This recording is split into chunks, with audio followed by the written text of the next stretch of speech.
Hello friends, we are going to critically analyze the poem La Belle Dame Sans Merci.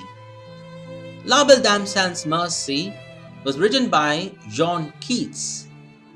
This is the second video of this series. In the first place, we all should know that it is a ballad written in iambic tetrameter. We all know the iambic meter. Tadam, tadam, tadam. If I should read the first line, oh, what can ail the night that comes? We have 8 syllables, and so it has got 4 feet, and the first syllable is not stressed. Okay, so the odd syllables are not stressed and the even syllables are stressed. So that is iambic meter. Tetrameter, it has got 4 feet, that's why it is called a tetrameter. So, how it is arranged? Let's look at the rhyme scheme. A, B, C, B, A, B, C, B. So, everywhere it is A, B, C, B, A, B, C, B. So, in the first 3 stanzas, a traveler is asking a question. And the answer is given by the knight in the form of a story. Let's get to the first stanza. Oh, what can ail the knight at arms, alone and palely loitering?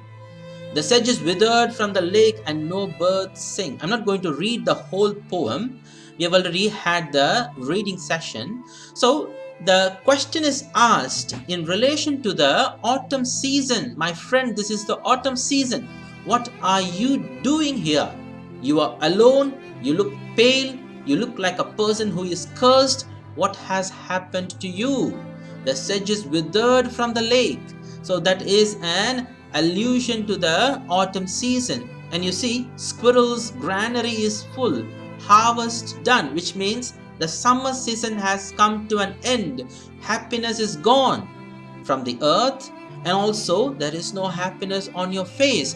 So what has happened to you? What has happened to you?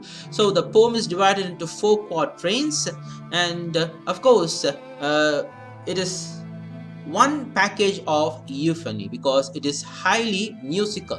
Anyway, we'll go to the next slide. You see the question continues. I see a lily on thy brow. Metaphor. I see a lily on thy brow. Your eyebrow looks like a lily. It's very white. It is pale.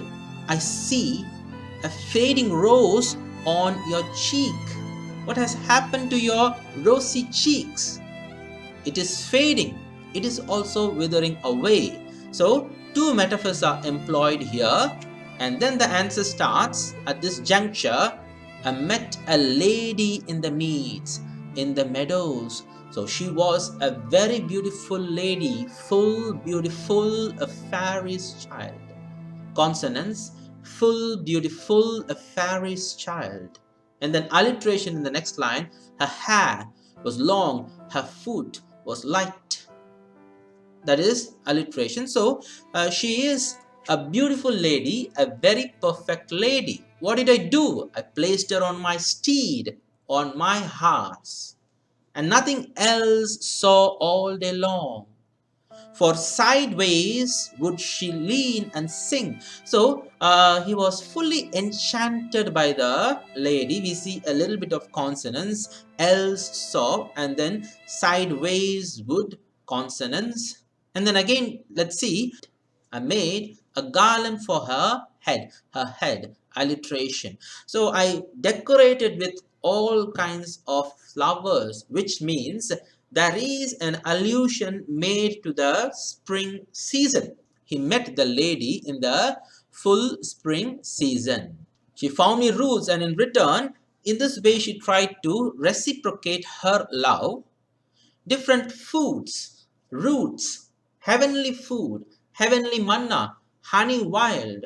And he was not able to understand her language. In language strange, she said, I love thee true. Of course, the lady must have loved, and that's what the knight had thought, but that was not the situation because she took him to her magical cave, that is the elfin grot, and the fellow immediately fell into the trap. You see anaphora here, and there she gazed and sighed deep, and there I shut her wild, sad eyes. What happened? The knight was put to sleep by the lady, and then he got the dreadful dreams, the nightmare. In the nightmare, he was able to see pale kings and pale princes, death pale, pale, pale, pale, anaphora. And there we slumbered on the moss, anaphora, and there I dreamed, anaphora. So it was then he realized that he was actually bewitched by this evil lady. He was able to hear them say, La Belle Dame Sans Mercy hath thee in thrall. The beautiful lady is having you under her power, her control. You have been bewitched by this lady. You have been cursed by this lady. And what did he see? They were the previous men of the lady. I saw their starved lips, consonants, with horrid warning gaping wide, alliteration. Why gaping wide? Because they are not able to close their mouths. The lips are dry. They haven't slept as well. They haven't drunk anything. They were also enchanted. And I awoke and found me here on the cold hillside. And I awoke and found me here. And, anaphora. And the last stanza is the refrain. That's why I'm here on the hillside. I have not slept all these days. That is the latest dream. That is the latest dream in the sense, after that, he has not slept.